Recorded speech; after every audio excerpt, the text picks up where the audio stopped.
Style style super style. சட்டை போடாத style. Okay, 2 piece ரெடியாக இருக்குது ஊருக்கு போகிற குஷியில். ஆகுனா ஊரை சொல்லி ஏன்னா பொங்க தெரியும் நீங்கள் கேட்குறீங்க, எனக்கு புரியுது. ஆமாம். Hi friends, welcome to Nahash world. நிறைய பேருடைய மைண்ட் வாய்ஸை கேட்ச் பண்ணிட்டேன்.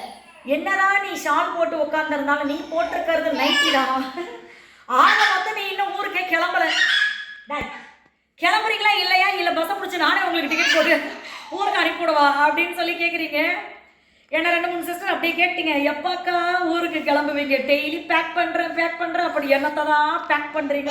ஆக்சுவலாக எனக்கு ஷூட்டு ஒர்க்லாம் இன்றைக்கி தான் முடிஞ்சது. நான் போயிட்டு எல்லாமே பிளான் பண்ணி கொடுத்துட்டு வந்தேன். ஆமாம், இனிமேல் ஊருக்கு கிளம்பிட வேண்டியதான். ஆமாம், அதனால் வந்து பெரிய பெரிய ஐட்டங்கள்லாம் காமிச்சனே.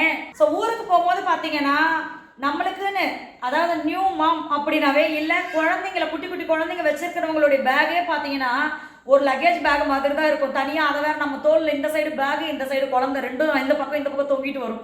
அதே மாதிரி தான் எனக்கு ஒரு பேகு. ஸோ இந்த பேக்கில் வந்து நான் என்னென்ன எடுத்து வைக்க போகிறேன் அப்படின்னு சொல்லி உங்ககிட்ட காட்ட போகிறேன். What's in my hand bag அப்படி தானே வச்சான், அப்படி கூட வச்சுக்கலாம்.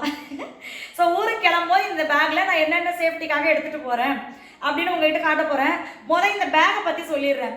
இந்த பேக் பார்த்தீங்கன்னா ரொம்ப காஸ்ட்லியாக, வெளிநாட்டிலேருந்து வாங்கினது அப்படின்னு நான் சொல்லுவேன் நினச்சிங்க. வெளிநாட்டிலேருந்து வந்தது, நான் வாங்கலை. இந்த பேக் தான் ஓசி, ஆனால் உள்ளே வைக்க போகிற பொருளெல்லாம் கஷ்டப்பட்டு காசு கொடுத்து வாங்கினது. எங்கே யூஎஸ்லேருந்து வந்தது அது? இந்த பேக் வந்து யூகேலேருந்து வந்தது அப்படின்னு சொல்லி எனக்கு வந்து அக்கா, அதாவது நான் சொல்வேனே, எனக்கு சாரி அக்கா தான் கொடுத்தாங்க, இது அக்கா தான் கொடுத்தாங்க, இது அக்கா தான் கொடுத்தாங்கன்னு, அதே மாதிரி இதுவும் அக்கா தான் கொடுத்தாங்க. இது வந்து புதுசு. ஸோ அந்த அக்கா யூஸ் பண்ண மாட்டாங்க, அவங்க பேக்கெல்லாம் யூஸ் பண்ண மாட்டாங்க. அதனால இதை எனக்கு கொடுத்தாங்க, தம்பி பிறந்திருக்கான் அப்படின்னு சொல்லி. பாருங்க, வெளில ஒருத்தர் வெறி பிடிச்சி கத்துறான், வீடியோவில் நம்மளை டிஸ்டர்ப் பண்ண முடியலையேன்னு. ஸோ இந்த பேக்கை பற்றி நான் உங்களுக்கு சொல்லிட்டேன். இப்போ இந்த பேக்குக்கு உள்ள எத்தனை அறைகள் இருக்குது அப்படின்னு உங்களுக்கு காட்ட போகிறேன். இந்த பேக்குள்ளே பார்த்தீங்கன்னா பெரிய ஒரே ஒரு அறை, இடையில பெட்ரூமு, ஹாலு, கிச்சனு ஒன்றும் இல்லை. இந்த சைடு குட்டியோண்டா ரெஸ்ட் ரூம் மாதிரி ஒன்று குட்டியோண்டா இருக்குது. இந்த சைடு பார்த்தீங்கன்னா இதுதான் என்னுடைய பூஜா ரூம். அதாவது பூஜா ரூம்னா பக்கத்து வீடு பொண்ணு பூஜா இல்லை, பூஜை ரூம். ஸோ பூஜை ரூம் ஏன் அப்படி சொன்னேன்னா, இப்போ நான் இந்த பேக்கில் இருந்து வெளியில் எடுத்தேன் உங்களுக்கு காட்டுறதுக்காக.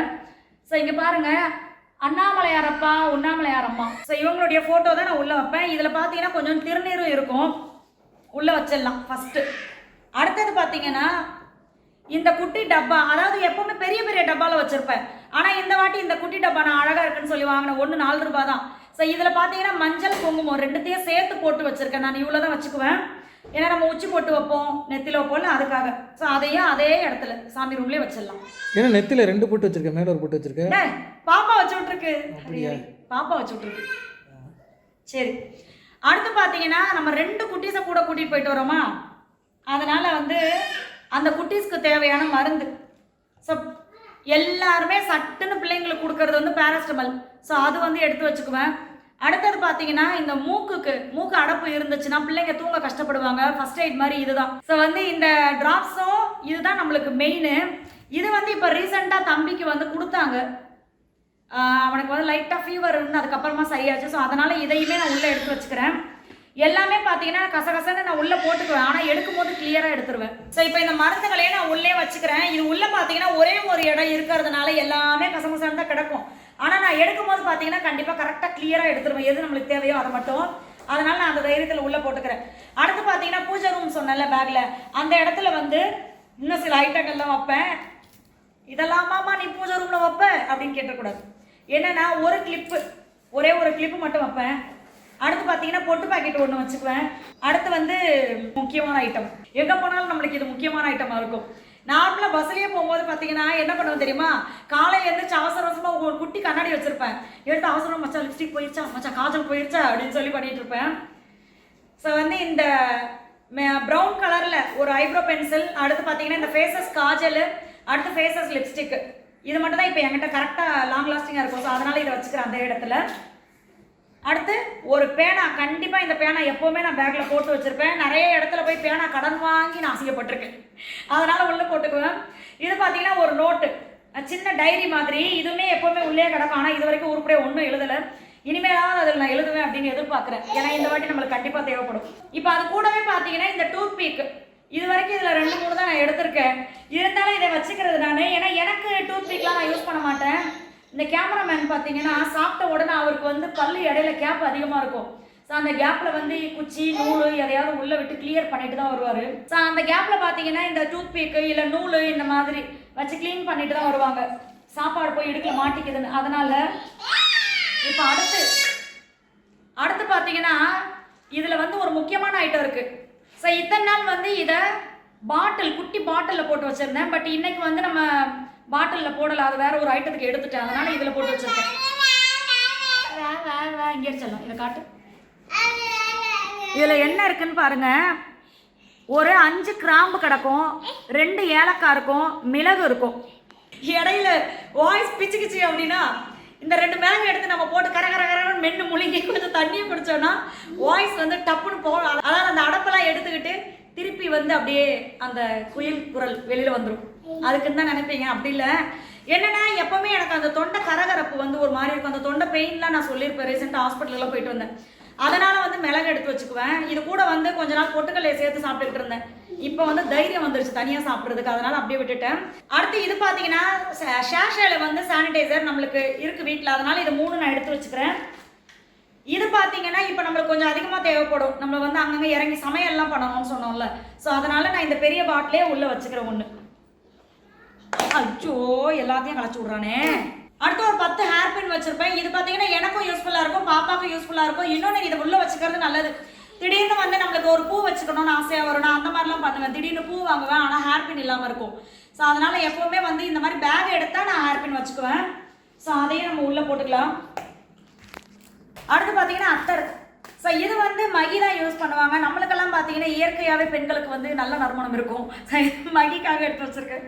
அடுத்து பார்த்தீங்கன்னா ஒரு விக்ஸு. நான் ஏற்கனவே சொல்லியிருப்பேன் தம்பிக்கு பாப்பாவுக்கு அந்த நேரத்தில் மூக்கடைச்ச நேரத்தில் லைட்டாக அந்த பாதத்தில் இல்லை முதுகு பின்னாடி இப்படி வச்சு தேய்ச்சி விட்டோம்னா பிள்ளைங்களுக்கு ரிலாக்ஸாக இருக்கும். ஸோ அதனால் இதை எடுத்து வச்சுருக்கேன். இதில் வச்சிருக்கிற பொருள் எல்லாமே பார்த்தீங்கன்னா டேட்டு பார்த்து எடுத்து வச்சுக்கணும். ஸோ நான் அந்த மாதிரி பார்த்து தான் எடுத்து வைப்பேன். இது பார்த்தீங்கன்னா கோடாலி தைலம். நான் வந்து தலைவலி வந்தாலும் எது வந்தாலுமே நான் டக்குன்னு ஹாஸ்பிட்டல் போகிறதோ மாத்திரை போடுறதோ இதை பண்ணவே மாட்டேன். கோடாலி தைலம் இது கூட எப்பயாவது தான். இது பார்த்தீங்கன்னா எனக்கு வந்து செட் ஆகாது ஹெட்செட் யூஸ் பண்ணுறது. இருந்தாலும் இவர் சம்டைம்ஸ் ஹெட்செட் யூஸ் பண்ணும்போது எனக்கு ஒரு மாதிரி இருக்கும். நம்மக்கிட்ட இருந்திருந்தால் நம்மளும் யூஸ் பண்ணியிருக்கலாமே போங்க எத்தனைன்னு சொல்லிட்டு. அதனால் இது உள்ளே தான் வச்சுருக்கேன். ஆனால் எனக்கு ஹெட்செட் வந்து உடனே காது வலி வரும். அதனால் யூஸ் பண்ண மாட்டேன். இருந்தாலும் போட்டு வச்சுருக்கேன். ஏன்னா உள்ளே இருந்தால் அது பத்திரமா இருக்கும். அதுக்காக ஒரே ஒரு மாஸ்க் உள்ளே போட்டுக்கலாம்.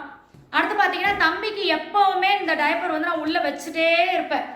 ஸோ இதுதான் நம்மளுக்கு வந்து ரொம்ப முக்கியமானது. அடுத்து வந்து இந்த மாதிரி 2 கர்ச்சிஃபு. இதில் வந்து இன்னொன்று முக்கியமான ஐட்டம் இந்த பிள்ளைங்க எடுத்து எங்கே போட்டாங்கன்னு தெரியல. இனிமேல் தான் தேடணும். வைப்ஸு.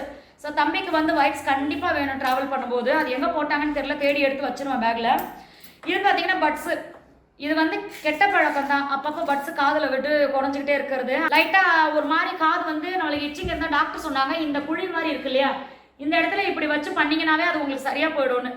இருந்தாலும் நான் சம்டைம்ஸ் எடுத்து வச்சுக்குவேன். அந்த நல்லா இருக்கும் அந்த ஃபீல் அப்படியே காது குறைஞ்சோன்னா. அதனால எடுத்து வச்சிருக்கேன். அடுத்து இது பார்த்தீங்கன்னா ரொம்ப முக்கியமானது ஹேண்ட் கர்ச்சீஃப்னு போட்டிருக்கு. இதுவும் டிஷ்யூ பேப்பர் தான். நான் சொன்னேன் ஏற்கனவே டிஷ்யூ பேப்பர்லாம் மடிச்சு வச்சிருப்பேன். இப்போ ஹேண்ட் க்ளீன் பண்ணும்போது அதெல்லாம் எடுத்து வெளியில் போட்டேன். ஸோ இது உள்ளே வச்சுக்கலாம். இது எனக்கு பாப்பா தம்பி மகி எல்லாருக்குமே தேவைப்படும். அடுத்து பார்த்தீங்கன்னா இப்போ இது ரொம்ப முக்கியமானது காருண்யா குட்டிக்கு. ஏன்னா எங்கேயாவது மாஸ்கை போட்டுட்டு திருப்பி நம்மளை தேட வைக்கிறேன். அதனால ஒன்று நான் உள்ளே வச்சுருக்கேன். அடுத்து ஒரு செட்டு ட்ரெஸ்ஸு. தம்பி போட்டுக்கிற ட்ரெஸ் இல்லாமல் ஒரு செட்டு ட்ரெஸ்ஸு உள்ளே வச்சுக்குவேன் எப்போவுமே. ஏன்னா பிள்ளைங்க தண்ணி குடிக்கும் செய்யும், மேலே பொதுன்னு ஊற்றிக்குவாங்க, அதுங்களுக்கு ஒரு மாதிரி கசகசன்னு இருக்கும். அதனால் ஒரு செட்டு ட்ரெஸ்ஸு அவ்வளோதான். இவ்வளோ ஐட்டம் வச்சனே. ஆனால் ஹேண்ட்பேக்கை பார்த்தீங்களா அப்படியே எவ்வளோ க்ளீனாக இருக்குது. ஸோ இது எப்போவுமே இப்படி க்ளீனாக தான் வச்சுருப்பேன். எனக்கு வந்து இந்த ஹேண்ட்பேக்கில் வந்து ஏதாவது பில்லு சேர்க்கறது இல்லை இது என்னைக்காவது யூஸ் ஆகும்னு தோன்றதை வந்து இந்த மாதிரி பேக்லலாம் வச்சுக்க மாட்டேன் நான்.